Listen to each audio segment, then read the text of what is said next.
Hello everyone, my name is Subin Abram and in today's video we are going to talk about electric potential due to a dipole at any point. Yes, we are going to talk about electric dipole. Basically we are going to talk about electric potential due to a dipole at any point. Right, so without wasting any more time, let's get started. So the topic is electric potential due to a dipole at any point. The first thing for this topic is that we need to make a dipole. I hope you guys all know what a dipole is.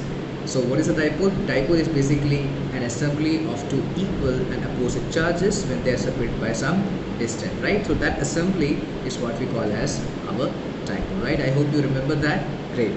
So the first thing that we have to do is we have to make a dipole. So let me very quickly make a dipole.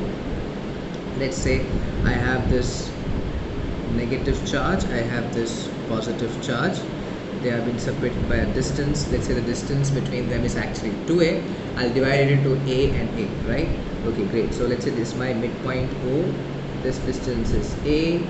Then this distance is actually a, right? Let's say this is my a and b, right? So because of this dipole, I'm supposed to find out electric potential at any random point, right? So let me just arbitrarily choose a point. Let's say this is my point. Let's say this point is P. So I want to find out electric potential at point P because of this dipole. I hope you guys can understand that. Great. So before I start, let me do some labeling. Let's say the distance between your O, your midpoint of dipole to the point P. Let's say this distance is R. The distance between your negative charge to your P point where you have to find the dipole is, let's say this is some R2 distance. The distance between your positive charge to your P point, let me call this distance to be R1. I hope that is understandable. Yes? Great. Now one more important thing, the angle made by, so you guys can see from minus P to your plus P, this is your dipole moment, right? It is the direction of your dipole moment from a negative charge to your positive charge. Is that a yes or no? From negative charge to your positive charge. Great. So great. So if that is true, so the angle made between your dipole moment and your R, remember, see, you guys can see this is my R, right? The R is from your center to the point and this is your dipole moment. So angle between them is actually theta. Let me call that angle to be theta, right? Very clearly, I hope you guys can see that I'm saying this angle is theta. Is that a yes or no? Great. Now we have to find out electric potential. Right now, one thing that we have to remember, that electric potential is a scalar quantity. It's basically a number, right? So we do not have to worry about the direction, right, as we were worrying about it in electric field, right? So if at one point, if there are more than two potentials, right, if there are more than two potential, then we do not have to add them vectorially. We have to simply add them as numbers, right? I hope you guys can understand that. Is that a yes or no? Great. So at point B, you guys can see at point B there is the electric potential will be because of the negative charge, right, and because of the positive charge. So there will be two electric potential effect at point P, right? Now we all know, we have studied it in the previous video, that whenever I have a positive Q charge and because of this positive Q charge I'm supposed to find out electric potential at some point R away from that charge, let me call that point P, then potential is simply given as K Q upon R, right? Remember this principle. I'm going to use the same principle here, right? So I can very clearly see that potential at P is the combined effect of potential at P because of A plus potential at P because of B. I hope you guys can see that. This is because of potential that will be coming because of negative charge and the potential that will be coming because of the positive charge. The potential that is because of the positive charge, I have written it V at P because of P, right? Very similarly, potential because of a negative charge at point P, I have written potential at P because of A. I hope you guys can understand that. Yes? Okay, so if that is understandable, let me write the values here. VPA, potential at P because of A. You guys can see here at this place and find out potential because of this charge. So you guys can, distance between them is R2, right? Charge is minus Q, right? So I can very nicely write it here. Let me write it here. This is K of minus Q divided by R2. Very similarly, what about potential at P because of your positive Q charge? It's simple again. You can simply write it K Q upon R1. Is that a yes or no? I hope that's a yes or no, right? Great. So yes, so can I take my KQ common? Yes, I can take my KQ common, and this will be 1 upon R1 minus 1 upon R2. Is that a yes? I hope that is understandable. Great. Okay, so 1 upon R1 minus 1 upon R2. Now the problem here is that I do not know what is the value of R1, I do not know what is the value of R2. So we have to go a little bit deep here, right? So I have to do some calculation here in order to find out the value of R1 and R2, right? So we are going to talk about some geometry here, right? So look at this figure. So I'm going to divide this figure into two different triangles here, right? Now look at this figure. I have two triangles here, A, P, O. That is one triangle. The second triangle is O, P, B. Can you guys see that? Is that a yes or no? Right? Okay. So I'm going to divide this into two triangles, that is A, P, O. Let me draw this triangle somewhere else. So let me draw this triangle here. This is a triangle we're talking about. Something like this. Yes, right? So let me just put the values here, A, O and P. Right? This is your A, O and this is your P. Right? Great. Now this distance is already given. This is R2 that is given to me. This distance is also given. This distance is actually R that is given to me, right? Great. Also I know this distance, that is A, right? And I guess I can very nicely see there is an angle here, right? There is an angle of theta here, so I'll just draw it here anyway. So I'll draw it here that there is an angle of theta degree with it, right? Great. Now what I'm going to do here is I want to find out the value of R2 in terms of R and A, right? I want to find the value in terms of R and A. So how will I do it? I will actually construct something here, right? So let me just construct. I'll construct. You guys can see I'm constructing in such a way that this angle is 90 degree. Can you guys see that? I'm constructing an additional figure so that my, let me call this C, that my C, you know, vertex, the C vertex is actually 90 degree, right? The angle between your EC and ACO is actually 90 degree. I hope you guys can see that, right? So that's a construction that I am making here, right? Okay, great. So let's say this side is actually X, which I do not know, and this side is actually Y again, which I do not know. Now the reason I made that construct is because I want to use my trigonometric ratios here. Also with the help of this, you know, construction, I can actually use Pythagoras theorem also in order to find out the value of R2 in terms of my R and A. Is that understandable? I hope you guys can understand that. Yes, great. So very nicely, look at this triangle here, triangle ACO. Can you guys see that triangle ACO, right? So in that triangle, tell me, is this angle also theta because of vertically opposite angle? I hope you guys can see that. Yes, great. So now here all I'm going to do here is I'm going to talk about this triangle ACO here, right? So I'll just write it here, in triangle ACO, right? So in triangle ACO I can write cos of theta can be written as, cos of theta is given as base upon hypotenuse, right? So just look at in the triangle, what is the base here, right? The base is actually y. Can you guys see that? Base is actually y, right? Okay, what is the hypotenuse here? Hypotenuse is actually the side A.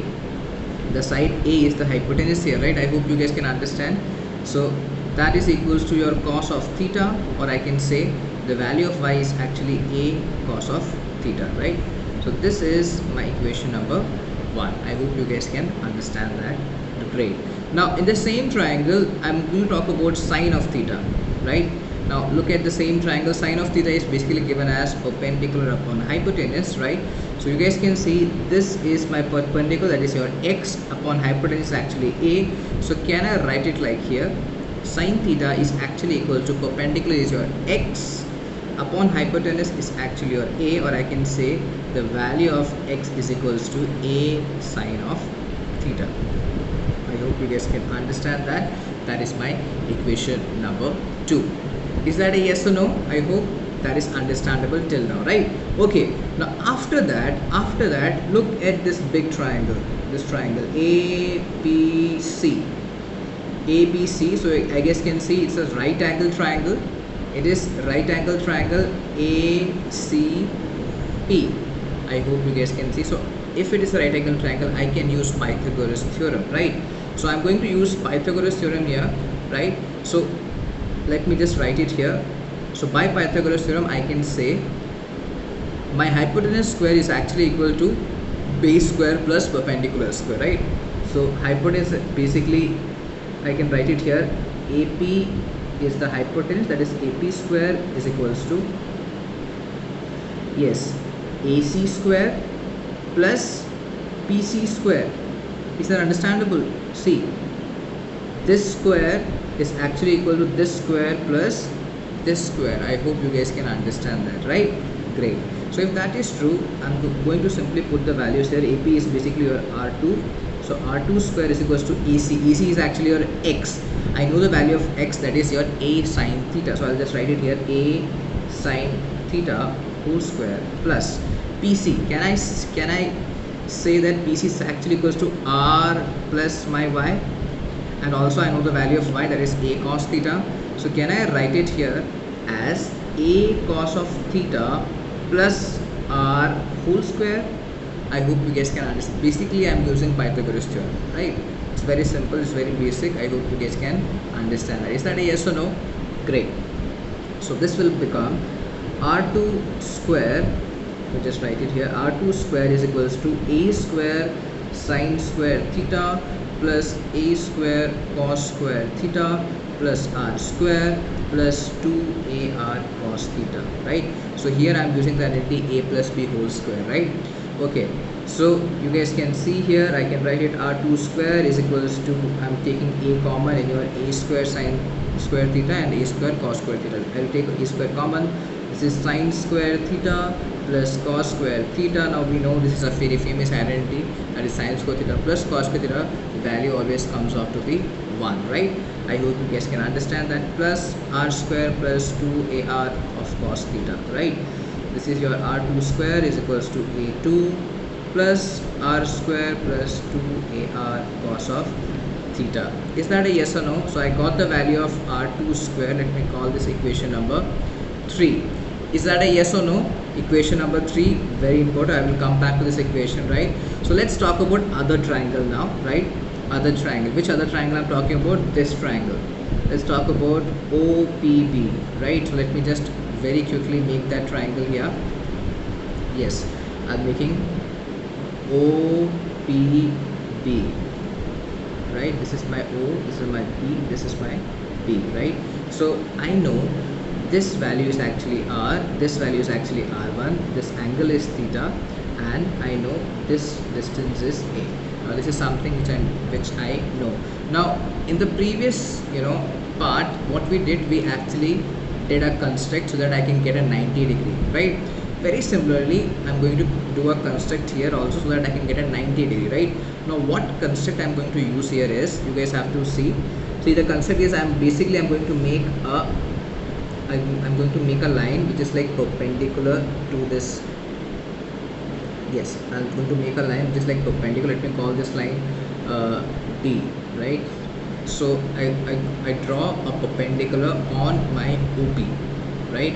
I'm drawing a perpendicular from B on my OP side. I hope you guys can see that, right? Okay, great. Now look at this triangle. Look at this triangle. Let me write it here. In triangle ODB, right? In triangle ODB, right? Now I have to label here. I'm assuming this is my Z side, right? This side, let me call this E side, right? I hope you guys can understand that, right? Great. So in triangle ODB, I'm again same things I'm going to use cos theta. Cos theta is basically is equals to base upon hypotenuse, right? So cos theta, what will be the value of your cos theta? You guys can see here, right? What is your hypotenuse? Basically hypotenuse is actually your A, and what is your base? Base is actually your Z, right? So cos theta is actually equal to Z upon A, or I can say Z is equals to A cos of theta, right?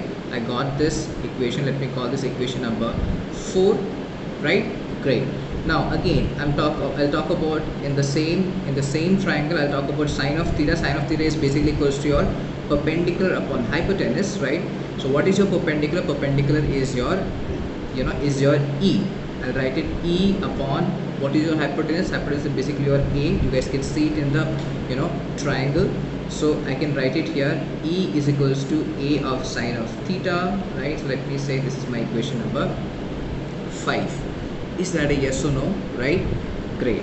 Now after this, I'm going to talk about this triangle DBP, triangle DBP, right? So as I can see, it's actually right angled at D, so I can use Pythagoras theorem again. So tell me, let me write it here. In triangle DBP, I'm using the Pythagoras theorem. So by Pythagoras theorem, I can very nicely write it. Can I say R1 square? Okay, let me just not write it right away, R1 square. Let me write it. BP square is equals to, can I write it, DB square plus DP square. Is that a yes or no? I hope you guys can understand. Okay, now this R means this full length, right? So what will be the value of your DP? DP will be equals to R minus Z. Is that a yes or no? I hope you guys can understand that. Yes, great. So all I have to do is put the values here. BP is actually equals to your R1 square. This is your R1 square. Okay, R1 square is equals to DB. Now what is your DB? DB is, you guys can see, it's actually A. This is your A square, right? Now the value, sorry, what is your DB? No, that's not DB. Wait a minute. Where is your DB? Yes, DB is actually your E. Sorry, this one, right? So this is actually your E square plus, what is your DP?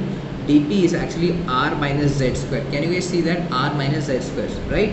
So this is R minus Z square. I hope you guys can see that. Is that a yes or no? Great. Put the values. R1 square is equals to, I know the value of E, that is A sine of theta whole square plus R minus Z. R minus Z is basically, can I write it here? R minus, the value of Z is given to me, A cos theta, that is A cos of theta whole square. Is that a yes or no? Great. So all I am going to do is just solve this particular part. This is R1 square is equals to A square sine square theta plus this will be R square plus A square cos square theta minus of 2RA cos of theta. Basically I'm using A minus B whole square identity here, right? Great. So this will become R1 square is equals to A square sine square theta plus E square cos square theta plus R square minus 2RA cos of theta, right? So I'll take R1 common and sine square theta plus cos square theta will become 1, right? So this will be A square and sine square theta plus cos square theta will become 1 plus R square minus 2RA cos of theta. I hope you guys can see that. So this you will get R1 square is equals to A square plus R square minus 2RA cos of theta, right? So I got again a very important equation. Let me call this equation number 6. So I got the value of R1, I got the value of your R2, right? Now remember, what was the value of R2? If you guys remember, R2 square was given as A square plus R square plus 2RA cos of theta. This was the only difference here, right? The plus and minus difference was the only thing, right? So I know the value of R1 here, I know the value of R2 here. Now remember, I want to put this value in this equation, right? So I want the values in 1 upon r1 minus 1 upon r2 form, right? So I have to convert this value into those forms, right? Okay, so let me do that. So when I take the r1 value here, you guys can see when I take the r1 value, can I write it here? R1 square can be written as, I'm taking r square common, right? I'm taking r square common from both the things. This is your a square upon r square plus 1 minus 2ra cos of theta upon, this will become r square, right? Now remember, this r and r will cancel out, you'll get r1 square is equals to r square. This is 1 plus a square upon r square minus 2a cos of theta upon r, right? I hope you guys can understand that. Now again, I hope you guys remember, whenever we talk about a dipole, we always talk about short dipole, right? So what is the condition for short dipole? Condition for short dipole is the distance between your dipole, right? That is your a is basically half the distance between your dipole. When your a is so small as compared to the distance between the place where you have to find out the value of your potential, right? So your a, that separation between your dipole, is so less, right? So let me write it here. This is so less as compared to the r distance. R is the distance between your center of the dipole to the place where you have to find out the value of the potential, right? So this r distance is huge as compared to the distance between the separation between the dipole, right? So when that is applicable, when we are talking about a short dipole, so whenever we do that, you have to look at this term. Look at this term. So already your a is small, right? A is small. So when you, let's say you have a number 0.1, so 0.1 is actually small, and when you square it, it becomes even small, right? 0.1 square is your 0.01. Is that a yes or no, right? So 0.1 square is 0.01, so it becomes even smaller, right? So you guys see, smaller number divided by a larger number, right? Now remember here, so let's say the number is 0. Or let's say the number is 1. 1 is a small number divided by larger number. Let's say the denominator number is 100, right? So this is the larger number, small number. So when I divide, the answer always comes in 0.0 something. Yes or no?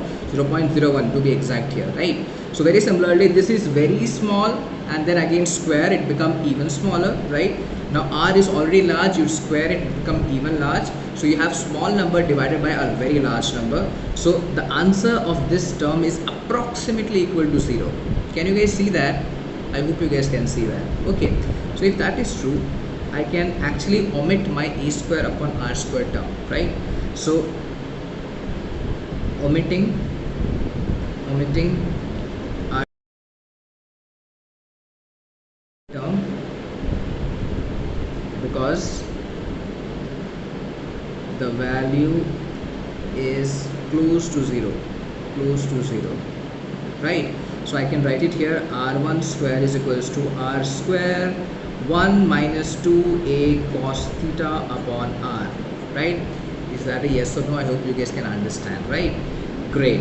Or I can write it here like this. I can write here r1 is equals to, see, this is approximate value, so instead of equal to, I'm just writing here, instead of equal to, I am writing it here like this. You guys have to see, instead of equal to, I'm writing it approximate sign, okay? So I'm writing it is approximately equal to that value. Or I can write it here, r1 is approximately equal to r1 minus 2a cos of theta upon r power 1 by 2. Is that a yes or no? I hope that is understandable. Okay, now according to our problem, I want to find out the value of 1 upon r, that is the reciprocal of your r1, right? This will be approximately equal to reciprocal of this, and this is 1 minus 2a cos of theta upon r to the power minus half. I hope till now everything is understandable, right? Great. Now again, look at this term. It's basically a binomial expression, right? That is 1 plus a to the power n, right? That is how you write a binomial expression, right? Is that a yes or no, right? So you guys can see 1 plus x to the power n, right? Now there is an approximation for your binomial expression, right? So what is that approximation? I'm sure आप लोगों ने पहले भी देखा होगा. I'm sure you guys have experienced this before also. So whenever there is an expression of 1 plus x to the power n, and when the value of x here, is less than 1, so whenever this condition happens, I can always expand it as 1 plus nx. That is, this power n comes inside. I hope you guys can understand. So 1 plus x to the power n can be written as 1 plus nx when the value of x is less than 1. Is that a yes or no? Right? Okay. Now look at this term here. 2a. Now 2a is very small term. It's definitely less than 1, right? So a is basically less than 1. Then you multiply it with 2. Again, the value will be again still less than 1. Multiplied by cos of theta. Now this cos of theta varies from -1 to +1, right? -1 is the lowest value, +1 is the maximum. So no matter whatever value you take, this value still is very small. Is that a yes or no? Right. Now it is divided by a very large number, that is r is actually very large, right? So when I divide it like this, I will definitely get the value less than 0. I hope you guys can see that. Yes or no? So basically this value is definitely less than 1. I hope that's understandable. Yes? Great. So if that is true, then I can use this formula, right? I can actually use that formula. Let me use that formula. This will become 1 upon r1 is approximately equal to 1 upon r, and I'm going to use that expression, that is 1 minus, my minus half will come right here. This is minus half multiplied by 2a cos of theta upon r, and we can solve it further. This will become 1 upon r1 approximately equal to 1 upon r. This is 1 plus your 2 and 2 will cancel out, right? You will get a cos of theta upon r, right? So this expression you will get, let me call this equation number 7, right? Yes or no? And similarly, very similarly, actually I can write it for r2 also, right? The only difference here is, instead of positive sign, I will get negative sign in my r2 expression, right? So you guys can see, so for r2 you guys can see the difference was, here there was a negative, here there was a positive, right? So when I solve them, you will simply get 1 upon r2. Similarly, let me write it similarly for r2, this is 1 upon r2 is approximately equals to 1 upon r. Instead of 1 plus, you will get 1 minus a cos of theta upon r. You guys can do that for r2 also. Do it, you will get the same value, right? It's very similar process you have to follow, right? Okay, so you got this as your expression number 8. Now I got the value of 1 upon r1, I got the value of 1 upon r2. All I have to do is put the value back in the potential expression, right? Now if you guys remember correctly, so the potential expression was kq 1 upon r1 minus 1 upon r2, right? Okay, so let me just write it here.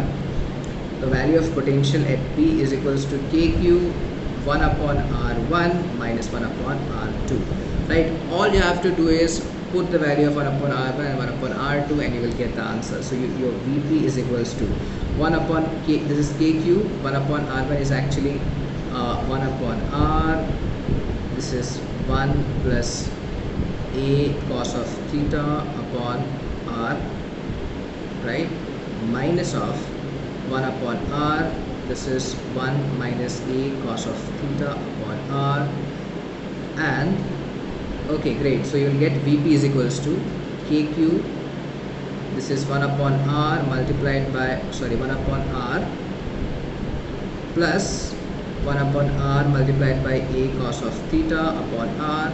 This is minus 1 upon r plus 1 upon r multiplied by a cos of theta upon r, right? And you guys can clearly see 1 upon r is cancelled out with 1 upon r. You will be left with Vp is equals to kq multiplied by twice of a cos of theta divided by r square. Is that a yes or no? Now remember, what is this q multiplied by 2a? That is magnitude of one of the charge multiplied by the displacement vector between them. Is it Is it electric dipole moment, the value P? Is it or is it not? I hope you guys can see that, right? P multiplied, so Q multiplied by 2A is actually your P, right? So can I write it Vp is equals to K of P upon R square cos of theta. Is that a yes or no? I hope you guys can see that. Yes? Great. So this is the value of electric potential due to a dipole at any random point P, right? Now remember, it depends upon the theta. Now, okay. Now, one more thing which I want to tell you guys here is how you can find out the value of electric potential at any point, right? So how you can do that? I know the value here. Already I know the value here. Now, one thing, whenever I have A dot B, whenever I have dot product, the value comes out to be AB cos of theta, right? Where theta is actually the angle between your A vector and your B vector, or your A and B. The theta is actually the angle between A and B. So here in this expression I have P cos of theta, which I can also write it as P multiplied by 1 multiplied by cos of theta, right? Now the question is, what is this theta? Theta is the angle between P and 1. No.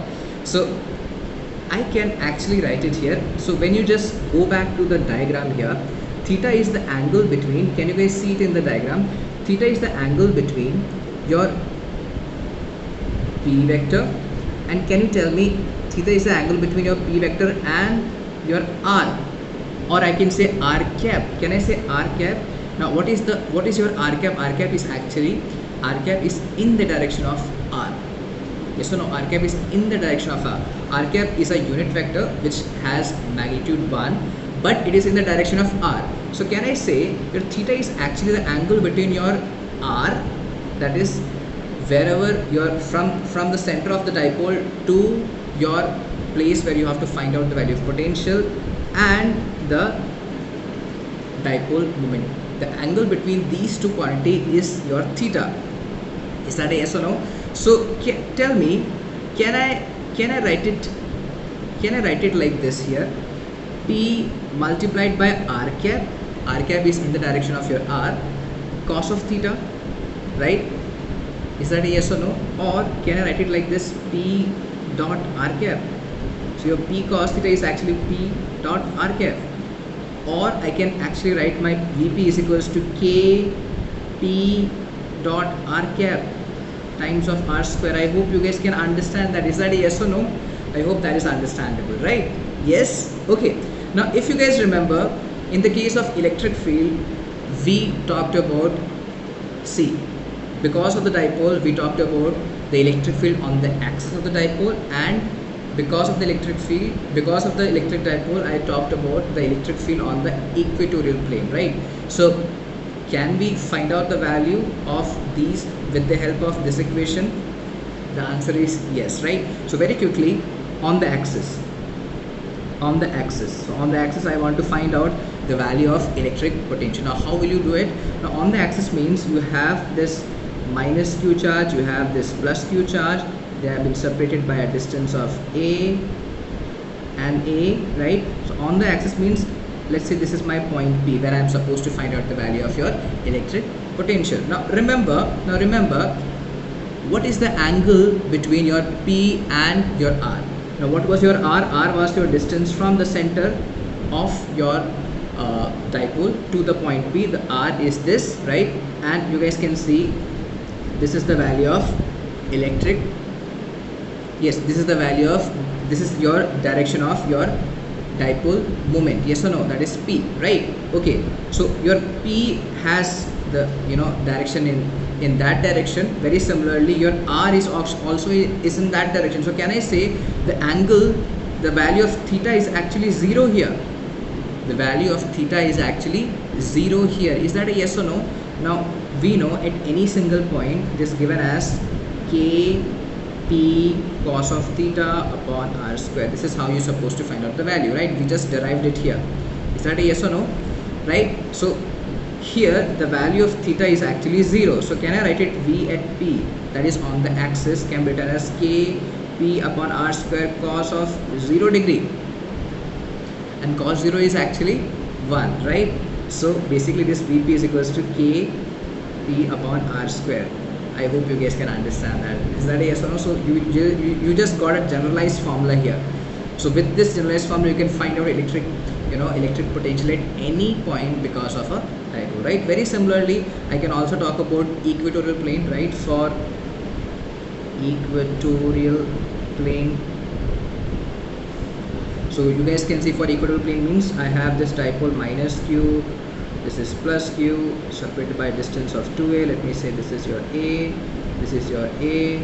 Is that a yes or no? So this will be your equatorial plane, right? So on that equatorial plane I have this point P, right? So let's say this distance, let's say this is the value of your r. So you guys can very nicely see that this is my dipole moment and this is the value of your r cap. So both are making an angle of 90 degree. Yes or no? Both are making an angle of 90 degrees. So I can very nicely generalizely, like this point is P. I can write it V at P is equals to Kp upon R square of cos of theta, where the value of theta in this particular case is actually 90 degree. Yes or no? You put the value Vp is equals to Kp R square cos of 90 degree. Now we all know cos 90 is actually 0. That means your Vp comes out to be 0 for your equatorial plane, right? For a point equatorial plane because of a dipole, right? I hope that is understandable. Is that a yes or no? I hope you understood the video. If you have any doubt, you can ask me in the comment section, right? And I hope you understood. Thank you and have a nice day.